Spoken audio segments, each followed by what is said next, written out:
ఉమ్మడి వరంగల్ జిల్లాలో కాంగ్రెస్ పార్టీలో అంతర్గత విభేదాలు మరోసారి తెరపైకి వచ్చాయా? సీనియర్ నేతల మధ్య ఆధిపత్య పోరు రాష్ట్ర అధిష్టానానికి తలనొప్పిగా మారిందా? ఒకవైపు శాఖ మంత్రిగా తన అధికారాలను కాపాడుకునే ప్రయత్నం చేస్తున్న మంత్రి కొండ సురేఖ, మరోవైపు ప్రజా సమస్యల పరిష్కారం కోసం అధికారులను కలవడం తన బాధ్యతేనని చెబుతున్న ఎమ్మెల్యే కడియం శ్రీహరి.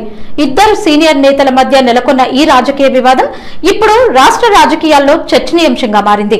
ఈ వ్యవహారంపై కాంగ్రెస్ అధిష్టానం ఎలాంటి నిర్ణయం తీసుకునుందనేది ఆసక్తి నెలకొంది. పూర్తి వివరాలు ఈ ప్రత్యేక కథనంలో చూద్దాం. కాంగ్రెస్ ప్రభుత్వం అధికారంలోకి వచ్చిన తర్వాత కొంతకాలం సైలెంట్ గా కనిపించిన ఉమ్మడి వరంగల్ జిల్లా రాజకీయాలు ఇప్పుడు మరోసారి వేడెక్కాయి. గత 2.5 ఏళ్లుగా మంత్రి కొండ సురేఖకు సంబంధించిన పలు రాజకీయ వివాదాలు తరచూ చర్చనీయాంశమవుతూనే ఉన్నాయి. కొన్ని సందర్భాల్లో అవి రాష్ట్ర వ్యాప్తంగా కూడా సంచలనం సృష్టించాయి. తాజాగా మంత్రి కొండ సురేఖ, ఎమ్మెల్యే కడియం శ్రీహరి మధ్య చోటు చేసుకున్న విభేదాలు కాంగ్రెస్ పార్టీలో కొత్త చర్చకు దారితీశాయి. తనకు తెలియకుండా దేవాదాయ శాఖ అధికారులతో ఎమ్మెల్యే సమావేశమై నిర్ణయాలు తీసుకోవడం శాఖ మంత్రిగా తన అధికార పరిధిని దెబ్బతీసే చర్యగా మంత్రి కొండ సురేఖ భావిస్తున్నారు. ఈ అంశంపై ఆమె నేరుగా ముఖ్యమంత్రి రేవంత్ రెడ్డికి ఫిర్యాదు చేసినట్లు రాజకీయ వర్గాల్లో చర్చ జరుగుతోంది.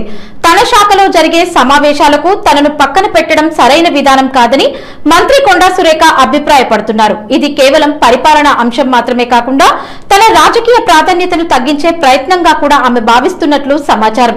జిల్లాలోని దేవాలయ అభివృద్ధి, మాస్టర్ ప్లాన్లు, అధికారుల సమన్వయానికి సంబంధించిన అంశాల్లో శాఖ మంత్రిని సంప్రదించకుండా ముందుకు వెళ్లడం ప్రోటోకాల్ కి విరుద్ధమని ఆమె వర్గం చెబుతోంది. ఈ ఘటనకు పార్టీ క్రమశిక్షణకు సంబంధించిన అంశంగా కూడా ఆమె అధిష్టానం దృష్టికి తీసుకెళ్లినట్లు తెలుస్తోంది. ఈ వ్యవహారంలో క్రమశిక్షణ కమిటీ జోక్యం చేసుకుని తగిన చర్యలు తీసుకోవాలని ఆమె కోరినట్లు సమాచారం. ఇక మంత్రి కొండ సురేఖ వ్యాఖ్యలకు ఎమ్మెల్యే కడియం శ్రీహరి ఘాటుగా స్పందించారు. ప్రజా సమస్యలను పక్కన పెట్టి అనవసర వివాదాలకు ప్రాధాన్యత ఇవ్వడం సరికాదన్నారు.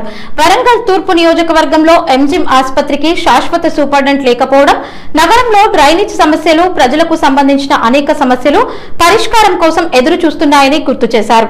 అధికారులను కలవడం తన బాధ్యతలో భాగమేనని స్పష్టం చేసిన కడియం శ్రీహరి, తాను ఎలాంటి అధికారిక సమీక్ష నిర్వహించలేదని, ఆలయాల అభివృద్ధి పనులపై చర్చించేందుకే అధికారులతో సమావేశమైనట్లు తెలిపారు. ప్రజాప్రతినిధి అధికారులతో మాట్లాడకూడదని చెప్పడం సరైన విధానం కాదని ఆయన వ్యాఖ్యానించారు. వ్యక్తిగత విమర్శల కంటే అభివృద్ధి అంశాలపై దృష్టి పెట్టాలని సూచించారు. ఉమ్మడి వరంగల్ జిల్లాలో సీనియర్ నాయకుల మధ్య నెలకొన్న ఈ విభేదాలు ఇప్పుడు కాంగ్రెస్ పార్టీలో చర్చనీయాంశంగా మారాయి.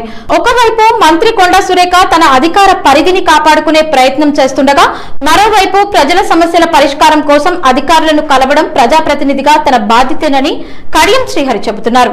ఈ వ్యవహారం ఇప్పుడు కాంగ్రెస్ అధిష్టానం ముందుకు వెళ్లడంతో ఇద్దరు సీనియర్ నేతల మధ్య సయోధ్య కుదిర్చే ప్రయత్నం జరుగుతుందా, లేక క్రమశిక్షణ పరమైన నిర్ణయాలు తీసుకుంటారా అనే అంశం రాజకీయ వర్గాల్లో ఆసక్తికరంగా మారింది. మొత్తానికి మంత్రి కొండ సురేఖ, ఎమ్మెల్యే కడియం శ్రీహరి మధ్య నెలకొన్న ఈ వివాదం కేవలం ఇద్దరు నేతల మధ్య భిన్నాభిప్రాయాలకే పరిమితం కాకుండా కాంగ్రెస్ పార్టీలో అంతర్గత సమన్వయంపై కూడా చర్చకు దారితీసింది.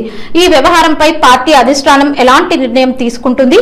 ఇద్దరు సీనియర్ నేతల మధ్య సయోధ్య కుదురుస్తుందా, లేక క్రమశిక్షణ చర్యల దిశగా అడుగులు వేస్తుందా అన్నది ఇప్పుడు తెలంగాణ రాజకీయాల్లో ఆసక్తికరంగా మారింది.